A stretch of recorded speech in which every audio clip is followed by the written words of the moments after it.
Today I'm going to talk about 5 mistakes to avoid when gardening in raised beds. So let's get started. Mistake number 1 is putting bad soil in your garden beds. This is something I totally did. I was just like, awesome, I've got these raised beds. I'm just going to fill them with dirt that I have in my backyard. Obviously, that wasn't the best idea. Plants really struggled. What you can do that's super easy, you can just use half native soil and half compost. For me, my native soil had enough drainage and was good enough to where that recipe worked for me, just half and half. There's simple recipes out there as well of like a third compost, a third native soil, and a third something to help it drain, like peat moss or coconut coir. But that's a simple thing for me, and now all I have to do, since I started with decent soil with the half compost, half native soil, is every year before I plant, I just put a layer of compost to amend it, just build it up to the brim. And so that's basically what I did today, is get compost in before it's time to plant in the garden. Mistake number 2 is putting the beds in the wrong spot. This is something that I almost totally would have done if I had other choices in my yard. So really there's only just this random patch of yard that we could have put my garden in, and it's right next to my water hose. So basically I just walk out my back door off of my deck, I grab my water hose, and I spray my garden down. Just takes a couple minutes every day.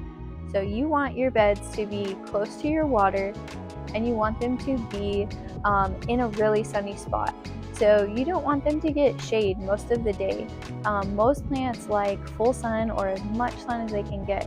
So for this, you can come out in your yard, just pick a day, set alarms on your phone for 8 o'clock, noon, 2 p.m., and 5 p.m., and just come out and see where the sun hits your yard.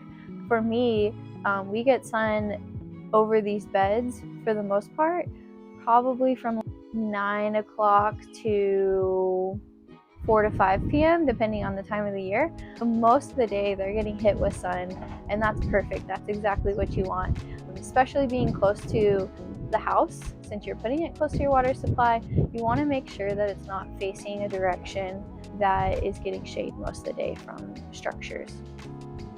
The next mistake to avoid is building the beds too big or building the beds the wrong size.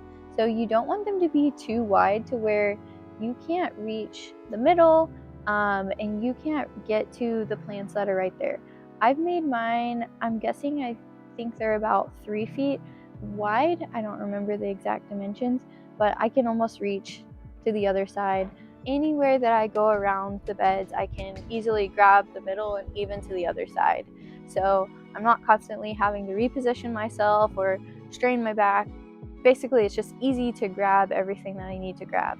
It's easy to work in the garden, to plant, to harvest, to pull weeds because of the width. You don't want to make them super wide to where you can't reach most of the garden bed.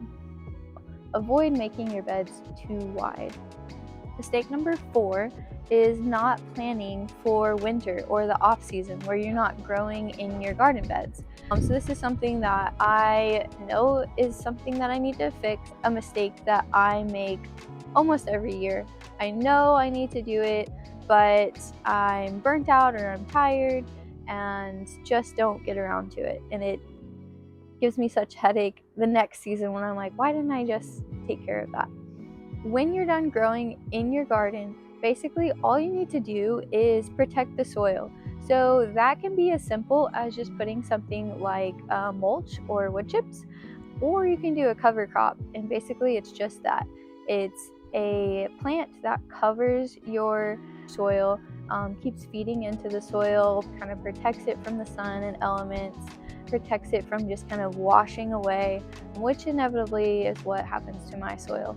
It gets really dry and crusty and gets a little bit lower than it should, and I'm sure I'm leaking all these great nutrients that I work to build up. So just adding something simple like mulch is what I need to do and what I would recommend. And that brings me to my last mistake that I've made and that is super common for raised bed gardeners. So the fifth mistake to avoid is not using mulch.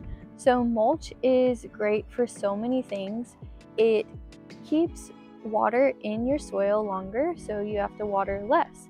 So that is super helpful for people that are in limited water areas in drought seasons, in the dead of summer, when water is so precious. Just adding a layer of mulch can make you water less. You can water every other day or every 3 days, depending on kind of how much water your soil's retaining, just by adding these simple wood chips. Which reminds me, mulch can be many things.